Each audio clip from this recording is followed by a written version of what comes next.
اور یہ کتاب جو میرے ہاتھ میں ہے یہ ہے ہاشم معروف حسنی کی، لبنان کے یہ رائٹر ہیں، مگر یہ ہاشم معروف حسنی صاحب یہ معروف رائٹر ہیں، سیرت پیغمبر پر بھی ان کی کتاب ہے اور سیرت ائمہ اہل بیت پر بھی 2 جلدوں کے اندر 2 والیومز کے اندر ان کی کتاب ہے، اچھی کتاب ہے، علمی اور محققانہ گفتگو اس کے اندر موجود ہے۔ اس میں 5ویں امام کے چیپٹر میں انہوں نے امام کے کچھ اقوال ڈسکس کیے ہیں۔ امام فرماتے ہیں جب کسی شخص کے قلب میں یعنی دل میں غرور پیدا ہوتا ہے تو اسی قدر اس کی عقل میں کمی واقع ہو جاتی ہے، یعنی یہ دونوں چیزیں آپس میں انورسلی پروپورشنل ہیں کہ اگر انسان کا ایروگنس وہ بڑھتا جائے گا تو ساتھ ساتھ اس کے انٹلیکٹ یا اس کے سوچنے سمجھنے کی جو صلاحیت ہے وہ بری طرح سے متاثر ہوگی، یعنی یہ معاملہ بالکل انورسلی پروپورشنل ہے، یعنی بالکل بالعکس متناسب۔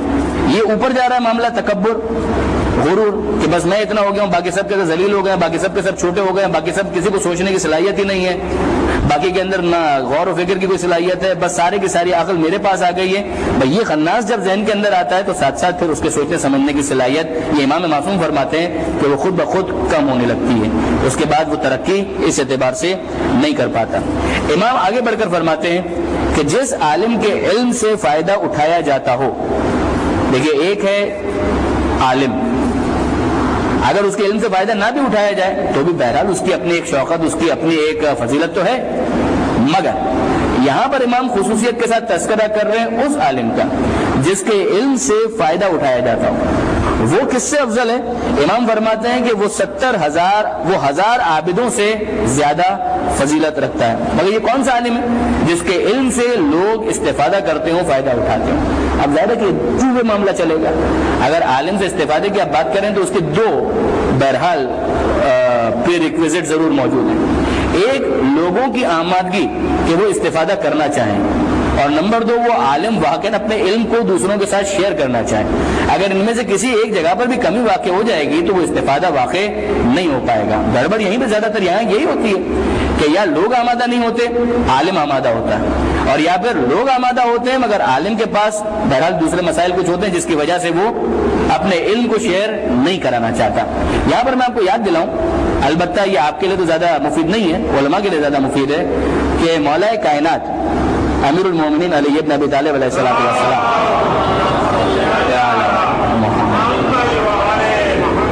نہج البلاغہ کے کلمات قصار میں واقعاً ڈرانے والا اور ہلانے والا اور وارننگ سے بھرپور ایک جملہ ارشاد فرماتے ہیں، جس میں مولا یہ ارشاد فرماتے ہیں کہ خدا نے اس وقت تک جاہل سے سیکھنے کا وعدہ نہیں لیا جب تک عالم سے سکھانے کا وعدہ نہیں لیا۔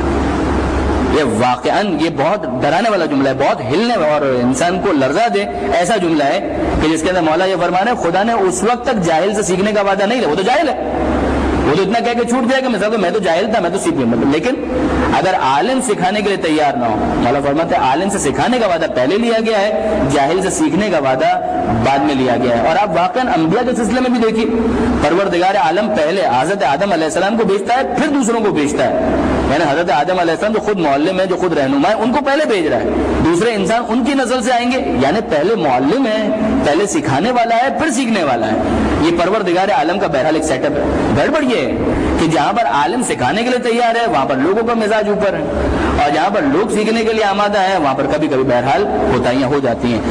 اس کے بعد امام فرماتے ہیں اسی جملے کے کنٹینویشن کے اندر تسلسل میں کہ بخدا کہ شیطان کے نزدیک ایک عالم کی موت 70 عابدوں کی موت سے زیادہ پسندیدہ ہے۔ وہ 70 عبادت کرنے والے چلے گئے، شیطان اتنا زیادہ خوش نہیں ہوگا، مگر اگر ایک عالم با عمل چلا گیا تو واقعاً شیطان بہت زیادہ خوشیاں مسرتیں اس کو بہت خوشی ہے، اس لیے کہ یہ ایک عالم 70,000 عابد پیدا کر سکتا تھا۔ وہ عابد اپنی ذات تک محدود ہے، ممکن ہے کہ اس کو بھی دوسروں تک منتقل کرنے کا موقع ملے، مگر عالم جو ہے واقعاً اگر اپنے علم سے استفادے کے مواقع فراہم کرے تو وہ کئی عابدوں کی ٹریننگ کر سکتا ہے۔ اس کے بعد ایک اور جملہ ہے امام کا، بلکہ ایک بیان ہے امام کا، جس میں امام فرماتے ہیں اور اپنے ایک فرزند سے فرماتے ہیں، اپنے بیٹے سے فرماتے ہیں، جس کے اندر امام ارشاد فرماتے ہیں بیٹے یعنی اے میرے فرزند، کاہلی اور پریشانی سے بچے رہنا، کیونکہ کاہلی ادائے حق میں مانع ہوتی ہے اور پریشانی حق پر قائم رہنے سے روکتی ہے۔ اچھا، اب یہ کاہلی کیا ہے؟ سستی، لیزینس، کہ انسان مثلا جب بھی کوئی کام ہو دیر از آلویز ٹمارو، تو کب کوئی بھی نیک کام کرنا ہے تو کل سے کریں گے، کل سے کریں گے، کل سے کریں گے، وہ کل کبھی آنی نہیں۔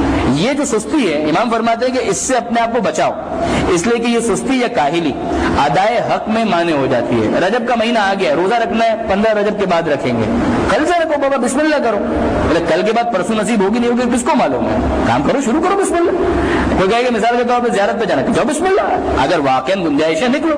حج پر جانا ہے، اب حج کی یہ تو معاملہ ایسا واجب والا معاملہ، حج پہ جانا ہے بسم اللہ کرو، اگر واجب ہے تو اسی سال جاؤ۔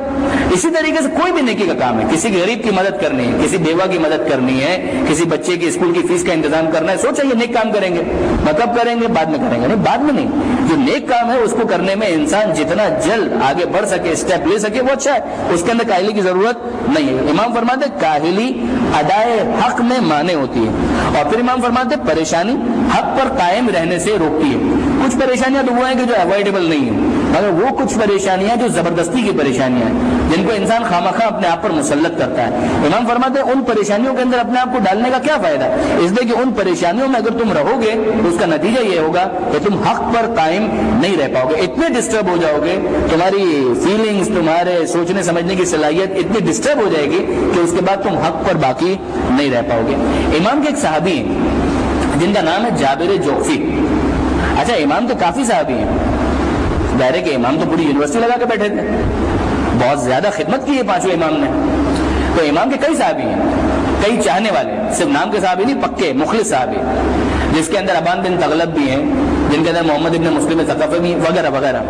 کچھ تو ایسے ہیں کہ جس کے بارے میں معصوم کا جملہ یہ ہے کہ اگر یہ افراد نہ ہوتے تو میرے جد کی شریعت مٹ کر رہ جاتی، یعنی یہ وہ افراد ہیں کہ جنہوں نے واقعا، یہ لوگ معصوم نہیں تھے، انہوں نے محنتیں کی ہیں، انہوں نے اپنا وقت لگایا اور امام سے سیکھا ہے۔ تو جابر جوفی کے حوالے سے جملہ آ رہا تھا، اس لیے درمیان میں یہ بات آ گئی، مگر اس میں سنتے جائیے، اس میں ایسے ایسے امام نے واقعا ٹرین کیے شاگرد، مثلا مومن طاق پانچویں امام کی تربیت یافتہ ہیں، چھٹے امام کی تربیت یافتہ ہیں، واقعا بولنے میں بڑے ماہر تھے، عالم تھے، صاحب علم تھے، صاحب علم ہونے کے بعد بولنا بھی تو ایک فن ہے نا، تو بولنے میں بڑے ماہر تھے، واقعا ان کے پاس یہ مہارت موجود تھی۔ پانچویں امام نے اس طرح سے، چھٹے امام نے اس طرح سے ان کو ٹرین کیا تھا۔ ان کا نام تھا مومن طاق، طاق ان کے محلے کے حوالے سے، اور ان کو مومن طاق بھی ان کا لقب بھی تھا۔ بہرحال تو یہ بہرحال اب ان کا واقعہ میں بیان کروں گا، ٹائم زیادہ ہو جائے گا، واپس آ جائیے اس کے اندر۔ جابر جوفی ان کو مخاطب کر کے امام فرماتے ہیں، اے جابر دنیا کیا ہے، یعنی یاد رکھیے گا اس بات کو، جائز پیرامیٹرز میں دنیا لینے میں اسلام نے کبھی منع کیا ہے؟ منع نہیں کیا ہے، مگر یہ جو دنیا ہدف بنتی ہے اور یہ بنتی ہے، چاہے انسان کتنا ہی کہہ رہا ہو دفعہ کہ نہیں بس ٹھیک ہے یوں ہی بس یوں جائز ذرائع سے حلال اتنا ہی رہوں گا، اتنی پیرامیٹرز میں رہوں گا، مگر پھر کچھ دن گزرتے ہیں اتنا انوالو ہو جاتا ہے کہ لگتا ہے کہ اس کا ہدف اور اس کا مقصد دنیا ہی۔ امام سمجھاتے ہیں کہ اے جابر دنیا کیا ہے، یا تو یہ ایک سواری ہے جس پر تم محدود مدت کے لیے سوار ہو لیتے ہو، تو یہی ہے نا، اس کے بعد ٹویوٹا کورولا ہے، سوزوکی میں جا رہا ہے، مرسیڈیز میں جا رہا ہے، وہ بلینو میں جا رہا ہے، یا پتہ نہیں کس میں جا رہا ہے، اور میرا ہم اسکوٹر پہ جا رہا ہے، اور ٹھیک ہے اور کچھ نہیں تو یہ 11 نمبر کی سواری ہے، انسان کسی نہ کسی سواری کے اوپر چلا۔ امام فرماتے ہیں یا دنیا کے اندر کیا ہے، یا ایک سواری ہے، اچھی بات ہے سواری ہونا، مگر تم حاصل کرو گے تو اور کیا، یعنی کیا اکھاڑ لو گے اس دنیا کے اندر، کیا حاصل کر لو گے، لاکھوں کروڑوں اربوں روپیہ کمانے کے بعد بھی ایک اچھی سواری تمہارے پاس ہوگی، باقی ہوگی تو پڑی رہے گی گیراج کے اندر، تم تو ایک ہی سواری کے اوپر ایک وقت میں سفر کرو گے۔ ایک سواری ہے جس پر تم محدود مدت کے لیے سوار ہو لیتے ہو، یا یہ لباس ہے جسے تم پہن لیتے ہو، یعنی دنیا سے تم کیا لے لو گے، سواری یا یہ لباس لے لو گے بہت اچھا بنا ہوا فرسٹ کلاس ہے، کسی کے پاس وہ سستی کوالٹی کا ہے، کسی کے پاس ریمنڈس کا بنا ہوا، یہ ہوگا اور کیا ہوگا، بہت ہائی کوالٹی کا، ہائی فائی ہے، وہ کریز بھی نہیں آتی ہے اور بہت زیادہ لمبا چلتا ہے، ٹھیک ہے ڈیوریبلٹی اس کی زیادہ ہے، یہی ہوگا، ایک اچھا لباس بنوا لو گے۔ یا یہ ایک عورت ہے جس سے تم محبت کر لیتے ہو، انسانی زندگی کے اندر کیا کرنا ہے، ایک بہت اچھی بیوی ہونی چاہیے، یا بیوی کہے کہ مثلا خاتون کہے کہ میرے بہت ایک اچھا شوہر ہونا چاہیے، واقعا انسان کہتا ہے یہ میں دنیا کے اندر اپنا حاصل کر لوں گا۔ دنیا کو اگر فقط دنیا کی حد تک انسان رکھے تو کہے کہ ہاں یہ چیزیں ہیں کہ جو اسے حاصل کرنی ہے۔ یہ خود قرآن کے اندر بھی موضوع آیا ہے، سورہ حدید کے اندر بھی پروردگار عالم نے یہ بات کی کہ اعلم انما الحیات الدنیا کہہ کے، مگر پھر لمبا ہو جائے گا وقت، آگے بڑھ جائیے۔ اس میں امام فرماتے ہیں کہ ایک یہ سواری ہے جس پر تم محدود مدت کے لیے سوار ہوتے ہو، یا یہ لباس ہے جسے تم پہن لیتے ہو، یا یہ ایک جیون ساتھی، شوہر کے لیے بیوی، بیوی کے لیے شوہر، جس سے تم محبت کر لیتے ہو۔ اے جابر مومن وہی لوگ ہیں جو دنیا میں باقی رہنے سے خوش نہیں ہوتے، یعنی ان کو اگر یہ بتا دیا جائے کہ تمہیں دنیا میں ہمیشہ ہمیشہ رہنا ہے تو وہ بولنے گا کہ یہ تو سن کر میں مر جاؤں گا، اس دنیا کے اندر ہمیشہ ہمیشہ رہنا ہے، یہ اس جگہ کے اندر ہمیشہ ہمیشہ کے لیے یہاں پہ رہنا ہے، یہ کوئی ایسی جگہ نہیں ہے کہ جہاں پر انسان ہمیشہ رہنے کی تمنا کر سکے. خصوصیت کے ساتھ جوانی گزارنے کے بعد جو بڑھاپے کی طرف جانے لگتے ہیں، جن کی کمر میں خم آنے لگتا ہے، چہروں پر جھریاں آنے لگتی ہیں، زبان میں لڑکھڑاہٹ آنے لگتی ہے، دانت پوپلے ہونے لگتے ہیں، یہ شکنیں آنے لگتی ہیں، جھریاں چھانے لگتی ہیں، بال سفید ہونے لگتے ہیں، ہاتھوں کے اندر راشا آنے لگتا ہے، پارکنسن کا مریض بننے لگتا ہے. اس کے بعد کیا ہے؟ یہ واقعا یہ دنیا ہمیشہ رہنے کے لیے کوئی آئیڈیل جگہ ہے، آئیڈیل پلیس ہے.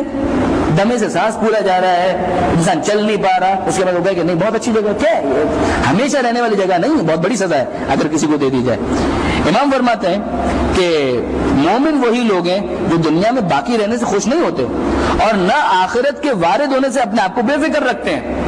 آج آپ دنیا باقی رہنے کی جگہ تو نہیں ہے تو پھر جلدی سے پھر آخرت میں گھس جاؤ. تو آخرت میں بھی گھس جاؤ تو وہاں کی بھی جو کانسیکوینسز ان کو تو فیس کرنا ہے، اس سے بھی وہ بے فکر نہیں ہوتے. وہ کہیں کہ نہیں وہاں پر تو چلے جائیں گے تو ایش ہی ایش ہے.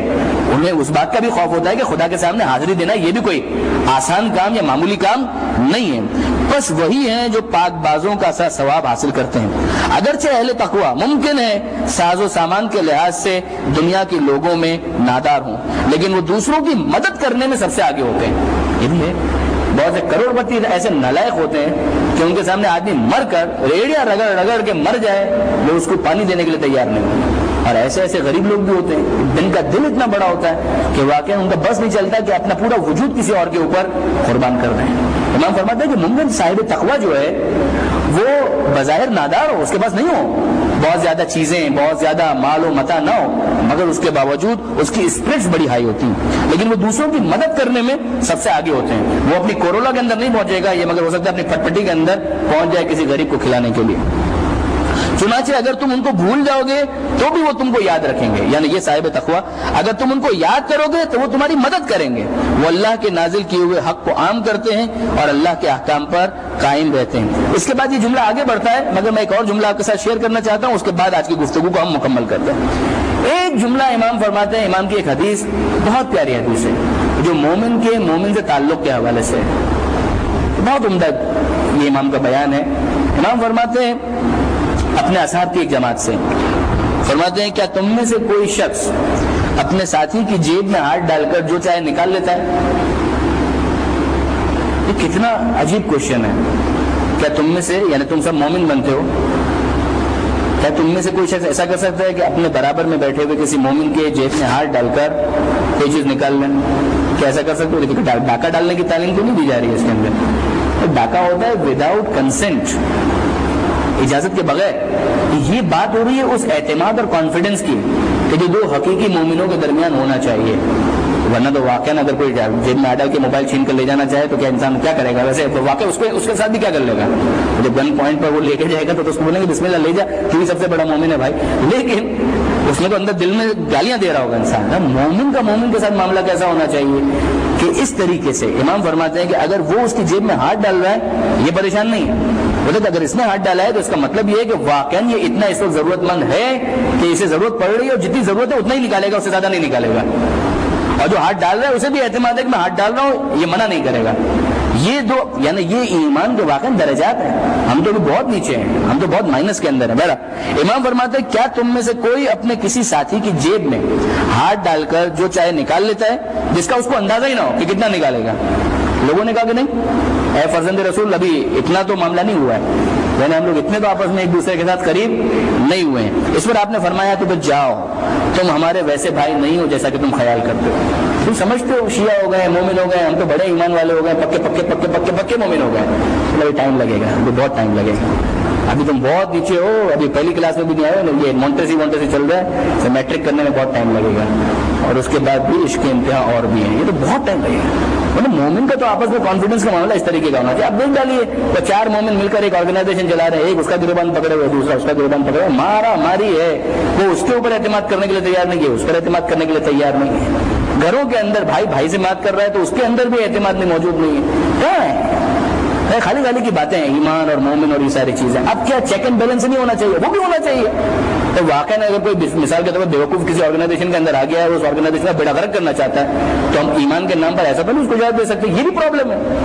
مسئلہ یہ کہ دو طرفہ واقعاً کلیکٹیولی، یعنی یہ اگر آپ دیکھیں تو یہ انڈیویجول کی بات نہیں ہو رہی، یہ سوسائٹی کی ترقی کی بات ہو رہی ہے کہ واقعاً معاشرہ، مومنوں کا معاشرہ اتنا ترقی کرے کہ جہاں پر ایک دوسرے کے ساتھ کام کر رہا ہو اور اس اعتماد کے ساتھ کام کر رہا ہو۔ مجھے نہیں معلوم کہ یہ بات آپ کے لیے کتنی روشن ہوئی، اور غور فرمائیے گا، میں یہ نہیں کہہ رہا کہ ایمان کے نام پر اگر کوئی آ جائے تو پھر وہ آپ کو بیوقوف بنا کر آپ کی پوری آرگنائزیشن کا بیڑا کر دے، صفایا کر دے، یہ نہیں کہہ رہا میں کہہ رہا ہوں اجتماعی طور پر ترقی اتنی ہونی چاہیے کہ جہاں پر ایک دوسرے کے ساتھ مل کر چلنے والی بات اس حد تک سمجھداری کا، انڈرسٹینڈنگ کا لیول اتنا زیادہ ہو کہ جہاں پر یہ اعتماد ایگزسٹ کر سکے۔ پروردگار عالم سے دعا ہے کہ بارے اللہ تجھے واسطہ محمد و آل محمد کا ویسا اعتماد جیسا امام دو مومنوں کے درمیان دیکھنا چاہتے ہیں، ویسا اعتماد ہمیں ایک دوسرے پر کرنے کی توفیق عطا فرما، اور اس کے جو لوازمات ہیں انہیں حاصل کر کے اپنے اخلاق کو بلند کرنے کی ہمیں توفیق عطا فرما۔